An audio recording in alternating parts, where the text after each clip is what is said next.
Le SCOT, c'est ce que sera notre territoire, l'agglomération, voire l'aire urbaine d'Orléans, dans 20 ans. Et quelles sont les politiques publiques, qu'elles soient menées par l'État, la région, le département, l'interco ou les communes, qui permettent d'arriver à ce que nous souhaitons faire ensemble de ce territoire dans 20 ans. C'est ça le schéma de cohérence territoriale. Et à côté de ça, vous avez le projet d'agglo qu'on va voter le 27 novembre, qui est en fait, qu'est-ce que l'agglomération va porter comme action concrète sur son propre budget pendant les 6 prochaines années. Bien évidemment, ce projet d'agglo va contribuer à façonner cette vision de l'avenir de notre territoire qu'on va travailler dans le SCOT. Mais vous voyez bien que on veut agir tout de suite sur le budget de l'agglomération dès le début 2015, et donc on fait un projet d'agglo pour mettre en perspective tout ce qu'on va faire pour que ce soit cohérent.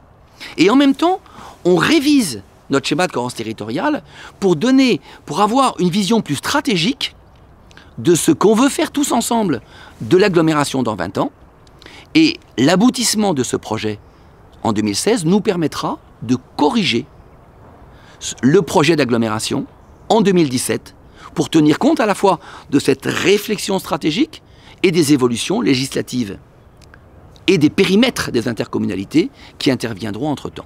Donc, un projet d'agglo voté le 27 novembre, une réflexion stratégique pour le SCOT en 2015-2016 et une révision du projet d'agglo qui en résultera en 2017. C'est un document qui se réalise, un document de programmation, un projet de territoire qui ne peut pas se réaliser en vase clos, mais qui se réalise en concertation avec ceux qui vivent sur le territoire. Et c'est pour ça que l'agglo a souhaité mettre en œuvre tout un ensemble d'actions dans ce domaine-là. Alors évidemment, il y aura ce qui est pratiqué habituellement, des réunions publiques, la possibilité pour les habitants de s'exprimer sur un blog ou sur une page Facebook. Mais ce qui sera plus original dans cette démarche est à la fois un grand sondage qui sera effectué à partir du 17 novembre et pour 2 mois où les gens pourront s'exprimer au travers de différentes questions qui balayeront l'ensemble des sujets de ce diagnostic, des sujets qui concernent les infrastructures, le logement, les déplacements, le vivre ensemble, l'écologie, etc., etc.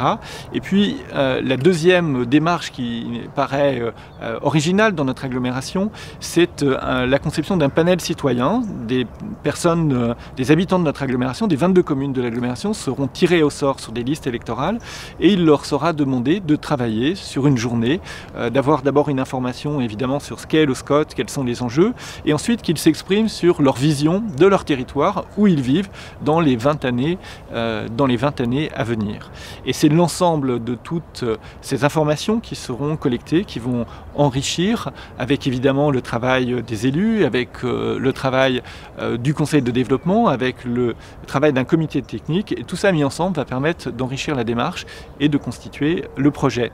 Ce projet, il est donc lancé aujourd'hui, il doit aboutir impérativement au 31 décembre 2016, puisqu'il y a une obligation réglementaire que le nouveau SCOT soit en application au 1er janvier 2017. Il se fait également en concertation étroite et en travail étroit avec les SCOT périphériques, les 3 SCOT périphériques qui ont lancé leur première démarche. Il s'agit de du deuxième SCOT pour nous, et donc tout cela fera un ensemble où on pourra retrouver des points communs entre le travail du SCOT de l'agglomération orléanaise et le travail des SCOT périphériques pour un grand projet donc, qui sera mis en œuvre dès 2017.